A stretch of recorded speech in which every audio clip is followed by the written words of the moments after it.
আমার ফার্স্ট পরিচয়। আমি এখন হয়তো একটু উচ্চবিত্ত স্টাইলে কথা বলছি, স্টাইল মারছি, ইংলিশ বলছি, but I have an interesting journey of 20 years, where from there socioeconomic class I crossed couple of classes. এটা হচ্ছে প্রথম পরিচয়। That's me. সাজেশন হবে to everybody in this room, Bangladesh পরিবর্তন করতে চান, পৃথিবী পরিবর্তন করতে চান, আগে নিজে কিছু স্কিল ডেভেলপ করেন, নাম্বার ডেভেলপ করেন। যেমন আজকে এখানে এসছে, এখান থেকে বুঝে ফেলতে হবে যে কোন লোগোটা ইম্পর্ট্যান্ট।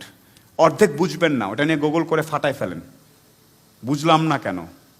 এই একটা জিনিস আমাকে লাইফ অনেক হেল্প করে, আমি কেন বুঝবো না, মানে এটা যদি অন্য কেউ বোঝে আমি কেন বুঝতে পারবো না, আর কি বুঝতে হবে সেটা এবার বুঝতে হবে। মানে সরি, আমি কমপ্লেক্স করে ফেলছি। আমার দিকে আবারও তাকানে এই স্টেজে, এদিকে তাকালে অনেকগুলো এলিমেন্ট হবে, অ্যাটেনশন নষ্ট করবে, আমার নড়াচড়া, হাত, স্টাইল। আমি অনেকটা আলো নিয়ে নিব আপনার কাছ থেকে। যার মাথায় অ্যাকচুয়ালি ঘিলু আছে সে আমার আলোটার বাইরে গিয়ে সাইড দিয়ে বাইপাস করে গিয়ে খুঁজে নেবে যে না এইখানে অ্যাটেনশন দিতে হবে, চোখের মনিটা কোথায় ফেলতে হবে। সেটা ইকবাল ভাইয়ের মতো, প্রীতর মতো, সীমান্ত আছে, ওরা বোঝানোর চেষ্টা করছে মানুষকে আপনি কোন জায়গাটায় টার্গেট করবেন। একটু আগে ভদ্রলোক বলছিলেন যে আপনাকে টার্গেটটা, আপনি বলছিলেন স্যার টার্গেটটা ফিক্স করতে হবে। So that is the whole point.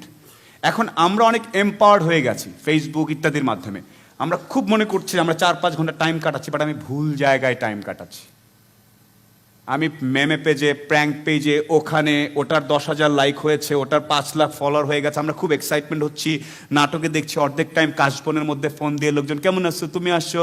তারপর বড় বড় প্রথিতযশা লোকজনকে দেখছি আজে বাজে সাবজেক্ট নিয়ে নাটক করছে, ছোট্ট করে, মানে যেগুলো অশ্লীল জিনিসপত্র নিয়ে লাইক আর মানে ভিউ পাওয়ার জন্য কাজ করছে।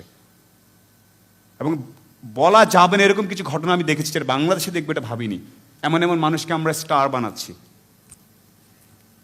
তাদের কথা শুনছি, কিন্তু কেউ এসে বলছে না যে আধা ঘন্টা যে বাচ্চাটা মরে যাচ্ছে, কেউ এসে বলছে না যে বাংলাদেশ রাইস গবেষণা ইনস্টিটিউট যার একটা নতুন জাতের রাইস বানিয়েছে, কেউ বলছে না যে রাজশাহীর লোকটা যে আমকে কি করে ইউরোপে আম পাঠাই দিচ্ছে। তো আপনি আমি এখানে বসে আছি, ফেসবুক, মোহ ইত্যাদি কাকরালের জ্যাম নিয়ে কথা বলছি, ওখান থেকে একটা বড় গ্রুপ, এই যে ইকবাল ভাইয়ের যে 6-7 হাজার ছেলেমেয়ের কথা বলছে, এই ধরনের একটা গ্রুপ আম, ডাল, ভুট্টা, সবজি, ছাগল, গরু এগুলো রপ্তানি করে কাজ করে অনেক দূর এগিয়ে যাচ্ছে।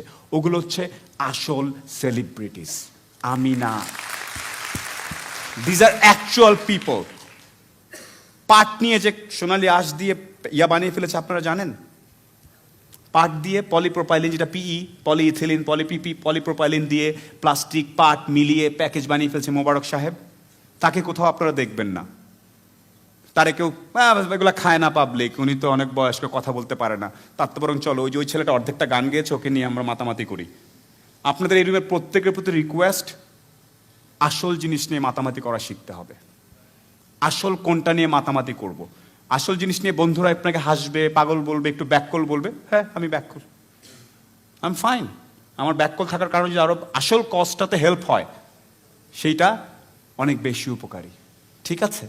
আচ্ছা, এখন আরেকটা জিনিস বলি। So these are my points. আমি আপনাদেরকে বলবো আবার একটু পয়েন্ট আউট করেন। আর কিছু বেসিক স্কিল আছে, গ্লোবাল লেভেলে আসতে গেলে বেসিক স্কিল লাগবেই। আপনার বয়স 22, আপনাকে 3-4টা ল্যাঙ্গুয়েজ জানতে হবে। আপনার বয়স 21, আপনাকে কম্পিউটারের 4-5টা অপারেটিং সিস্টেমগুলো জানতেই হবে। এগুলো নিয়ে এখন কিছুই বলার নাই, কেমনে শিখবেন, কোত্থেকে শিখবেন আমি জানি না, এটা আপনার করতেই হবে। এটার জন্য কি করা যায়, কোথায় করা যায়, এটা আপনাকে করে নিতে হবে। আমার স্কুল শেখায় নাই, আমি তো ঢাকার বাইরে ছিলাম, আমি তো মফস্বলের, কিচ্ছু আসে যায় না। আমিও 22 বছর বয়স পর্যন্ত গাড়ির সিট বেল্ট কেমনে বাঁধে জানতাম না, সেটা বলে লাভ নেই। আমি জীবনে স্বপ্নেও দেখিনি আমি প্লেনে উঠতে পারবো, আজকাল চিন্তা করি প্লেনে কয়বার লাভ দেওয়া যায়। So anything can happen in your life. So ওইটা নিজে খুঁজে বের করে নিতে হবে স্কিল। আমাকে কেউ এসে বলে নাই যে তুমি আইবিএতে যাচ্ছ পরীক্ষা দিতে, তোমার ইন্টারভিউতে কি হবে। আমাকে নিজেকেই চিন্তা করতে হয়েছে, এটা জিজ্ঞেস করলে এটা বলবো, আবার এটা জিজ্ঞেস করলে ওইটা বলবো। সো আমি মাঝে মাঝে বলি, পাগলের প্রলাপ বলে একটা কথা আছে না, বিড়বিড় করে একলা যারা কথা বলে, এই গ্রুপটাকে আমি অনেক পছন্দ করি। নিজের সাথে নিজে কথা বলে সিস্টেম সব ঠিকঠাক করে নিচ্ছে।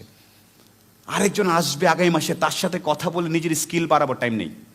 বাথরুমে বসে আছেন, এখন মনে হচ্ছে এখনই, দুটো কাজ একসাথেই করেন। We live in a country with lot of problems, এটা মানতেই হবে, রাইট? এভরিওয়ার। এখন প্রবলেমগুলো আমরা দেখি বিভিন্নভাবে। ফর এক্সাম্পল, সড়ক দুর্ঘটনা, বাংলাদেশে রোড অ্যাক্সিডেন্টস। আমি প্রায়ই দেখছি ন্যাশনাল ডেইলিতে ঢাকায় হেলমেট পরানো নিয়ে খুব বড় বড় ছবি ছাপা হচ্ছে, ওনাকে এতজনকে ফাইন করেছে, খুব আমরা উত্তেজিত, সবাই স্ট্যাটাস দিচ্ছি। বাট আপনাদেরকে একটা স্ট্যাটিস্টিক্স দেই, গত বছর যে 7,500 মানুষ মারা গিয়েছেন, তারা সবাই ঢাকার বাইরে মারা গিয়েছেন। তো ঘটনাটা ঘটছে ঢাকার বাইরে, আমরা খুব বড় বড় পত্রিকা টিভি, ঢাকায় ওনাকে হয় নাই, উনি উল্টা দিক দিয়ে গিয়েছেন, এই করেছেন, so আমাদের পুরো ফোকাসটাই উল্টা। মারা গিয়েছে লক্ষ্মীপুরে, বনানীতে ট্রাফিক সিগন্যাল নিয়ে আমরা বড় করে পেজ টেজ করে ফেলতেছি, আমাদের অ্যাটেনশনটা আবার একটু উল্টাপাল্টা হয়ে যায়। এই জায়গাটা একটু বুঝতে হবে যে অ্যাকচুয়ালি প্রবলেমটা কি হচ্ছে। আপনি কি জানেন বাংলাদেশে প্রতি আধা ঘন্টায় একটা করে শিশু বাড়ির পাশের পুকুরে ডুবে মারা যায়? কত ভয়ানক প্রবলেম। ইকবাল ভার ভাই বলার পরে আমি আশাতে কোনো একটা পরিবারের বাচ্চা মরে গেছে, একটা মা পাগলের মতো উল্টা পাল্টা শুয়ে কান্নাকাটি করতেছে এই মুহূর্তে। আপনি সোশ্যাল ডেভেলপমেন্ট করতে চান, ফাইন্ড আউট সামথিং, যে মায়ের গলার যে পুতলিটা পরে আর ছেলে যে পুতলিটা পরে ওটার মধ্যে কিছু প্রক্সিমিটি সেন্সর অ্যাড করবো, যাতে একটু দূরে গেলে মায়ে খায়, শখ খায়, টের পায় যে ওর বাচ্চা পানির কাছে চলে যাচ্ছে। Find something like that, not Bashundhara থেকে কিভাবে গরম গরম পিৎজা ওখানে নিয়ে যাব ডেলিভারি এবং ন্যাশনাল আইসিটি অ্যাওয়ার্ড পেয়ে যাব। রং। এগুলো আমি সিনিয়রদেরকে বলেছি। কিছুদিন আগে আমি পিএম অফিসে গিয়েছিলাম, আইসিটি মিনিস্টার, আমার যাদের সাথে দেখা হচ্ছে সবাইকে আমি এই কথাগুলো বলছি। আবার শুরুতে একটা কথা বলেছিলাম যে আমি ইনফ্লুয়েন্সার হতে চাচ্ছি আরো বেশি, আমি চাচ্ছি আমার আরো বেশি ফলোয়ার হোক, যাতে আমি রাইট কথাগুলো রাইট জায়গায় বলতে পারি। আমার দরকার বিভিন্ন শহরের রাস্তাগুলোকে বড় করা। কাকুলি থেকে হেলমেট পরলে ওটা নিয়ে আবেগী স্ট্যাটাস দিয়ে কিচ্ছু আসবে যাবে না। পৃথিবীর অনেক দেশে হেলমেটও পরে না, আমস্টারডামে হেলমেট পরতে হয় না। এমন কিছু করার দরকার নেই, যেটা অ্যাটেনশনটা কোথায় দিব সেটার কথা বলছি। আমি একটু আগে বলছিলাম যে হাফ এন আওয়ার একটা করে বাচ্চা মরে যাচ্ছে, রাইট? আচ্ছা, ব্রিটেনে একটা রিসার্চ হয়েছিল যে টার্মিনাল পেশেন্ট, বুঝেন, একদম যারা মরে যাবে, সেই পেশেন্টদের মধ্যে একটা রিসার্চ করেছে যে লাইফে কি নিয়ে দুঃখ ভাই, what's your regret about life. ওরা কয়েকটা কথা বলেছে সবচেয়ে বেশি দুঃখ অন্যে কি ভাববে সেটা চিন্তা করে লাইফ এনজয় করি নেই। এখানে সে কথা বলবো না, লাইভ হচ্ছে, ফেসবুকে দিলে তো লোকজন আবার ট্রল করবে, মোটিভেশন দিচ্ছি, অন্য কি ভাববে, I don't care, I like it, that's why I am doing it. কথার কথা, রাইট? আমি জানি ঘরে একটু পরে এই ভঙ্গিটার সামনে একটা ছাগল দিয়ে লোকজন ট্রল বানাবে, হয়তো বানাবে, আই নো। তো ও আমার বিল দিচ্ছে। Is he changing lives? I am trying to change lives. So that's the first thing. মানুষ বলে যে অন্যে কি ভাববে, এটা চিন্তা করে লাইফ কাটাই নাই। এটা হচ্ছে বড় একটা প্রবলেম। ভাই আমি আম গাছের পরিচর্যা করবো বাংলাদেশে, বা জাটকা ইলিশ নিয়ে কাজ করবো, দূর, বন্ধু বান্ধব কি বলবে, কি মানুষ তো অন্যদিকে চলে যাচ্ছে, আমি তো জাটকা নিয়ে কাজ করবো, কি প্রতিদিন এসে আমি অনলাইনে এগুলো বলবো, পোলাপাইনরে কি ভাববে চিন্তাতে যাওয়া যাবে না। That's one of our core thoughts, because আমি জানি, আমার এখন মনে আছে, আমরা 5 ভাই বোন ছিলাম, আমরা ঈদে, আমার কলেজে থাকার সময়, তখন তো মানুষের পাখা গজায়, সো ঈদে আমি শার্ট কিনলে আমার ভাই প্যান্ট কিনতে পারবে, এরকম ফ্যামিলির আমি। সো টাকার ব্যাপারটা কি, এটা আমাকে শিখায় লাভ নেই। আই আন্ডারস্ট্যান্ড যে money is very important, but it is not that important. যখন আপনি ইম্প্যাক্টগুলো নিয়ে কাজ করা শুরু করবেন, দেখবেন যে আশেপাশে লাইফ চেঞ্জ হচ্ছে, আপনাকে লোকজন একটু অন্যভাবে দেখছে, এই প্রাপ্তিটা অনেক মজার।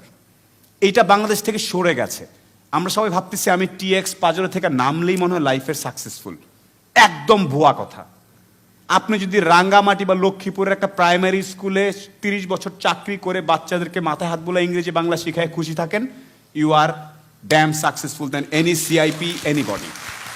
আমাদেরকে সাকসেসের সংজ্ঞা শেখানো হচ্ছে যে আপনাকে সিআইপি হইতে হবে, সবচেয়ে হাইয়েস্ট ট্যাক্স দিতে হবে। নো, সাকসেসের সংজ্ঞা হচ্ছে আপনি যেখান দিয়ে হেঁটে যাবেন, বিনম্র একটা শ্রদ্ধা মানুষ আপনাকে দিবে।